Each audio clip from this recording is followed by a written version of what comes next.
भी आपसे बहुत अच्छे होंगे। आपका स्वागत है जीपीएस कंप्यूटर एकेडमी चैनल पर। साथियों, आज के इस वीडियो में हम बताने वाले हैं आपको कि मैथ के जो इम्पोर्टेंट क्वेश्चन है 10th क्लास के, कि कौन कौन से क्वेश्चन आते हैं जो अक्सर एग्जाम में पूछे जाते हैं। साथियों, इसमें एग्जाम्स के नज़दीक होने के कारण हम आपको उपलब्ध करवाएंगे एग्जाम के महत्वपूर्ण जो क्वेश्चन है एग्जाम की दृष्टि से वो।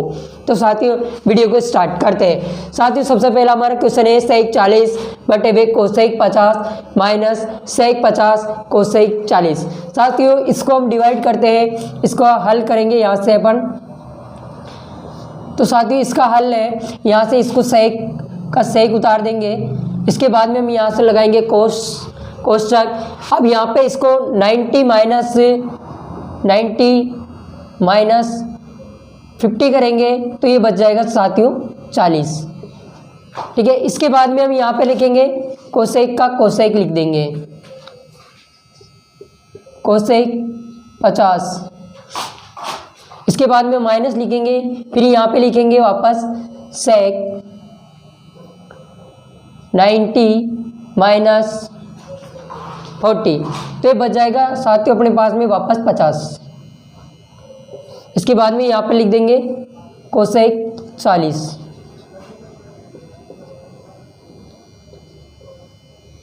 अब साथियों, इसका एक सूत्र होता है अपने पास में, वह होता है सेक कोष्ठक 90 माइनस थीटा। इसका होता है बराबर कोसेक थीटा। ठीक है साथियों, अब ये हो जाएगा, इसका मतलब है अपने पास में, इसको लिखेंगे अपन कोसेक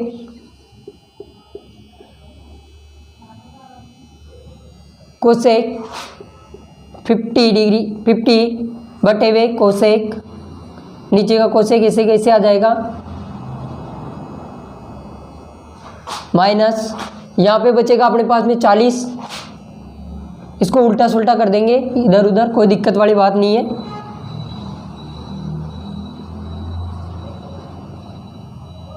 कोसेक 40 बटे वे कोसेक 40।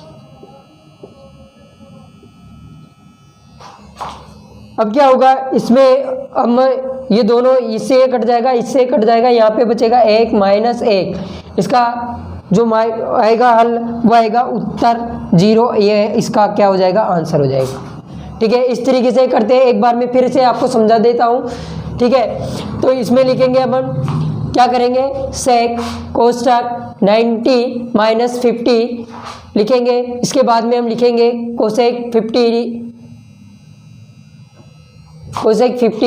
फिर माइनस कोसेक कोष्ठक 90 माइनस 40 बटे वे कोसेक 40। इसके बाद में हम यहाँ पे लिख देने के बाद में इसका एक सूत्र होता है जो होता है सेक कोष्ठक 90 माइनस थीटा, ये होता है कोसेक थीटा, जो आपकी आप सब लोगों को पता है। इसके बाद में यहाँ पर हम इसको लिखेंगे तो ये सूत्र हो जाएगा, ये हो जाएगा कोसेक माइनस, यहाँ पे इसका माइनस निकालेंगे तो यहाँ पे बचेगा अपने पास में 40, लेकिन यहाँ पे हमने माइनस निकालेंगे तो इसका जो है 50 हो जाएगा। तो ये 50 को हम इधर ले लेंगे, इसको इधर ले लेंगे, कोई दिक्कत वाली बात नहीं है। इससे एक कट जाएगा, इससे कट जाएगा, 1 माइनस 1 हो जाएगा 0। संख्याओं 416 और 32 का महत्तम समापत्ति HCF ज्ञात करें। तो साथियों, आपको पता है कि HCF निकालने के लिए क्या करते हैं, दोनों संख्याएं जो होती है इनका गुणनखंड करके उनमें से जो कॉमन संख्याएं होती है वही इनका आंसर होता है। साथियों, इसको निकाल के हम चेक करेंगे। 416 का लघुत्तम समापत्ति निकालते हैं। 2 का भाग जाएगा साथियों, 2 का भाग जाएगा इसमें 3 0 308 बार। फिर इसके बाद में इसमें 2 का भाग देंगे तो हो जाएगा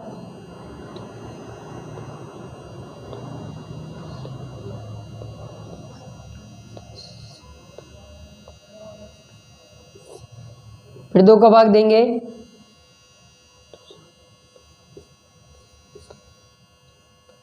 7 का भाग देंगे 11 बार जाएगा। फिर इसमें देंगे 11 का भाग तो ये जाएगा 1 बार। तो 216 के जो गुणनखंड है उसको हम यहाँ पे लिखेंगे, 416 के जो गुणनखंड है उसको यहाँ पे लिखेंगे 2 × 2 × 2 × 7 × 11। फिर इसके बाद में यहाँ पर लिखेंगे अपन 32 के। अब देखिए साथियों 32 के करेंगे 2 का भाग देंगे 16 बार जाएगा, 2 का भाग देंगे 8 बार, इसमें देंगे 2 का भाग, 2 चौक को 8, 2 का देंगे 2 बार जाएगा, 2 का देंगे 1 बार जाएगा। कितनी बार कितना आ गया? 2 2 इंटू 2 इंटू 2 इंटू 2 इंटू 2 आ गया। अब देखिए साथियों, इसमें 2 कितनी बार, दोनों में कॉमन कितनी बार आ रहे हैं? एक जोड़ा ये बन गया, एक ये बन गया और एक ये बन गया। इसके बाद में कोई जोड़ा नहीं बन रहा है, तो इसमें 2 की स्क्वायर 3 बराबर इसके आंसर आ गए 8। तो साथियों यही इसके आंसर है। वी का समीकरण 6x square minus x minus 2 equal to 0 के मूल ज्ञात कीजिए। अब इसके मूल ज्ञात करेंगे साथियों, तो इसमें लिखेंगे अपन 6x square minus x minus 2 equal to 0। अब साथियों इसका जो मूल ज्ञात करते समय हमें देखना होता है इसका और इसका गुणा करना पड़ता है। इसका और इसका गुणा करेंगे तो ये इसका गुणा होगा 12x स्क्वायर। अब जो साथियों 12x स्क्वायर है उसको हम क्या करेंगे, जो ये यहाँ पे जो गुणा करेंगे वो संख्या का जो गुणा होना चाहिए वो होना चाहिए 12x स्क्वायर के बराबर। लेकिन साथियों उसका जो माइनस या प्लस जो भी निशान है उसको ध्यान में रखते हुए उसका जो प्लस का जो आएगा आंसर वो -x ही बचना चाहिए। किस तरीके से वो हम आपको दिखाते हैं। तो साथियों यहाँ पर लिखेंगे 6x स्क्वायर लिख दिया। अब उसके बाद में हम यहाँ पे लिखेंगे प्लस 3x माइनस 4x। अब साथियों 4 3 12, इस दोनों का गुणा करेंगे तो वो 12 के बराबर होगा, 12x स्क्वायर हो जाएगा गुणा करने पर। लेकिन साथियों 4x में से 3x गए तो उसमें बचेंगे -x। इस तरीके से -2 यहाँ पे आ जाएगा इक्वल टू 0। अब साथियों इस दोनों में से जो कॉमन संख्या है वो कॉमन लेंगे। तो कॉमन लेंगे अपन, पहले लेते हैं 3x जैसे कॉमन लेते हैं तो यहाँ पर बचेगा अपने पास में, इसमें देंगे इसका भाग तो 2x यहाँ पे बच गया, प्लस यहाँ पे बचेगा, यहाँ पे भाग देंगे तो 1, ये हो गया 1। अब इसके बाद में साथियों यहाँ पे बचना क्या चाहिए, यहाँ पे बचना चाहिए वही 2x और वही +1। तो हम यहाँ पे क्या करेंगे, यहाँ पे लेंगे -2 को कॉमन। ठीक है, जैसे हम -2 को कॉमन लेते हैं उसके बाद में हमारे पास में यहाँ पे बचेगा -2 का भाग इसके अंदर देंगे तो यहाँ पे बचेगा अपने पास 2x, फिर यहाँ पे माइनस से प्लस हो जाएगा ये प्लस, और इसमें भाग देंगे तो ये बच जाएगा 1। इन दोनों का दोनों सेम आने चाहिए, इसके बाद में इक्वल टू 0 हो जाएगा।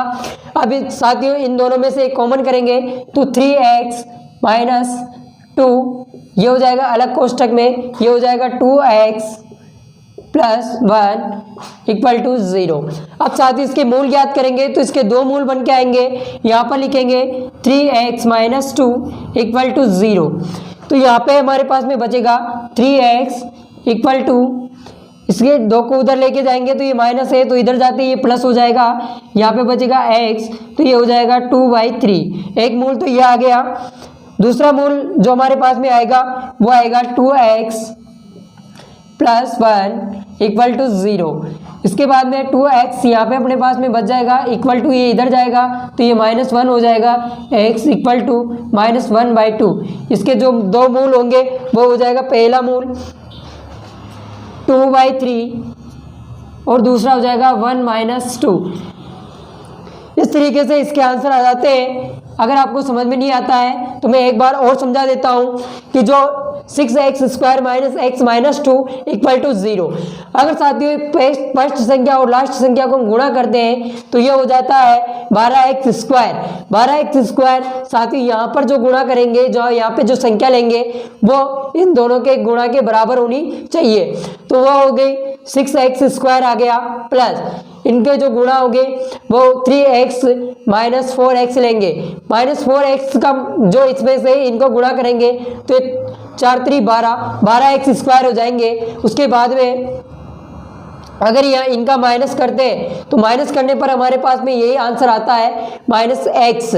ठीक है, इसके बाद में इनका क्या लेते हैं, कॉमन लेते हैं 3x कोष्ठक 2x प्लस 1 ठीक है। माइनस इसमें से जो कॉमन लेंगे इन दोनों में से वो लेंगे -2 को, -2 को कॉमन लेने के बराबर इसके बराबर होनी चाहिए, तो वो होगी -2 का भाग इसमें दिया तो अपने पास में 2x आ जाएगा, फिर -2 का भाग इस -2 में देंगे तो +1 आ जाएगा। इसके बाद में इनको इन दोनों को कॉमन लेके इन दोनों को एक कोष्टक में रख देंगे और इन दोनों को एक कोष्टक में रख देंगे। रखने के बाद में इस तरीके से डिवाइड करेंगे, इस तरीके से इसके मूल आ जाएंगे, ठीक है। दूसरा जो नेक्स्ट क्वेश्चन है वो देखते हैं। क्वेश्चन को, भूमि से 60 मीटर की ऊंचाई पर एक पतंग उड़ रही है। पतंग में लगी डोरी को अस्थायी रूप से भूमि के एक बिंदु पर बांध दिया गया है। भूमि के साथ डोरी का झुकाव 60% है। ये मानकर कि डोरी में कोई डाल नहीं है, डोरी की लंबाई ज्ञात कीजिए। साथियों सबसे पहले इसका बनाएंगे अपन डायग्राम। तो साथियों इसका डायग्राम बनाएंगे तो ये है इसकी भूमि। यहाँ से हमने क्या करी, एक पतंग है जो उड़ रही है अपने पास में 60 मीटर की ऊंचाई पर एक पतंग उड़ रही है। ये 60 मीटर की ऊंचाई पर हमने क्या कर दिया, इस पतंग को उड़ा दिया। अब साथियों ये क्या कह रहा है कि अस्थायी रूप से भूमि के एक बिंदु पर बांध दिया गया है। भूमि के साथ डोरी का झुकाव कितना है, भूमि के साथ में जो डोरी का झुकाव है वो है 60 डिग्री, ठीक है। ये 60 डिग्री है। ये मान करके डोरी का कोई ढाल नहीं है, डोरी की लंबाई ज्ञात करें। तो साथियों जो डोरी की लंबाई है वह ज्ञात करनी है L मीटर। माना अपन ने मान लिया कि डोरी की जो लंबाई है वो L मीटर है। इसका डायग्राम है, उसका चित्र नाम दे देते हैं P, Q और R, ठीक है साथियों। अब इसका नाम दे दिया हमने P, Q, R। माना यहाँ पे लिखेंगे, माना पतंग डोरी की लंबाई, माना डोरी की लंबाई हमारे पास में क्या मान लिया आपने, L मीटर मान लिया। अब L मीटर मानने के बाद में अपने पास में क्या है, RQ की लंबाई है, तो RQ बटे हुए RP equal to sine theta sine 60। इसके बाद में हम क्या करेंगे, जो RQ है उसका मान अपने पास में 60 मीटर है, तो यहाँ पे लिखेंगे 60 मीटर। और अपने पास में RP की जो लंबाई है वो हमने मानी है L, तो ये L मीटर है अपने पास में, इक्वल टू अपने पास में जो साइन 60 का मान होता है वह होता है √3/2। कितना होता है आप सभी लोगों को पता होगा, √3/2। इसके बाद में हम इसका क्या करेंगे, क्रॉस मल्टीप्लाई करेंगे तो आ जाएगा अपने पास में 3√3L बराबर 120 मीटर, या इसको लिख देंगे 60 × 2, ठीक है। इसके बाद में यहाँ पर रहेगा L इक्वल टू 120 बटे हुए √3। इसके बाद में हम क्या करेंगे, यहाँ से हंस और हर को, हंस और हर को √3 से गुणा करने पर, इसको जैसे ही गुणा करेंगे तो अपने पास में यहाँ हो जाएगा 120 × √3 बटे हुए √3 × √3। अगर इसको करेंगे, इसको आगे सोल्व करते हैं तो यहाँ पे आ जाएगा 120 √3 बटे हुए नीचे आ जाएगा 3 से 120 को काटेंगे तो ये कट जाएगा 40 √3, यह आ जाएगा।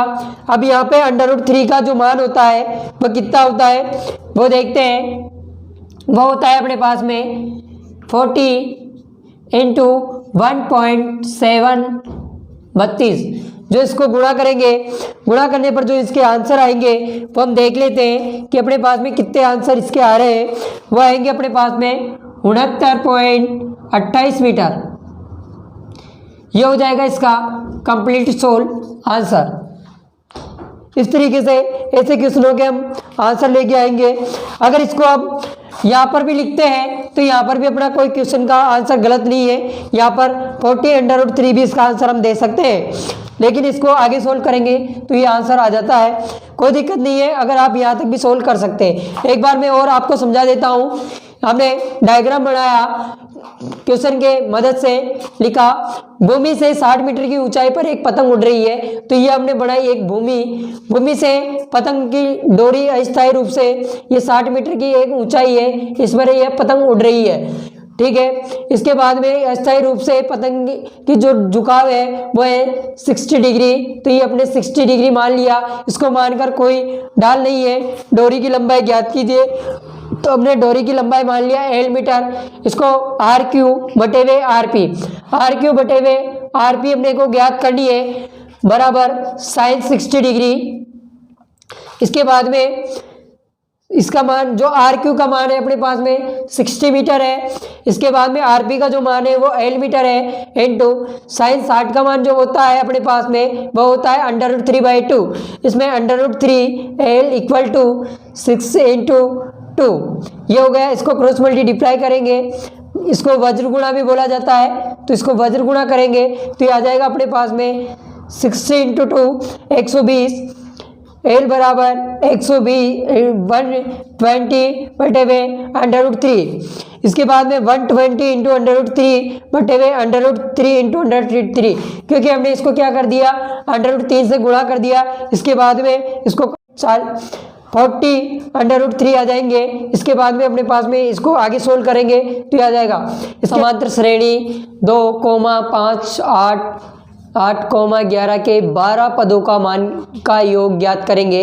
तो समांतर श्रेणी का क्वेश्चन है साथियों, और ये बहुत बार एग्जाम में पूछा गया क्वेश्चन है। ये 1 नंबर में ऐसे क्वेश्चन पूछ लिए जाते हैं समांतर श्रेणी के जो बहुत छोटे होते हैं। तो साथियों इसको हल करते हैं, इसको हल करेंगे तो इसमें SN समांतर श्रेणी का जो छोटा सूत्र लगता है, जिसमें SN कोष्टक बंद। साथियों अब इसमें जो A का मान है वो कितना है, तो इसमें A का मान है 2। D का मान क्या है, D का मान है 5 - 2 इक्वल टू 3। और N का मान जो है अपने पास में वो कितना है, N पदों का मान जो होता है वो होता है 12 पदों का मान पूछा गया है, तो N का मान है इसमें 12। तो यहाँ पे हम याद करेंगे तो 12 पदों का मान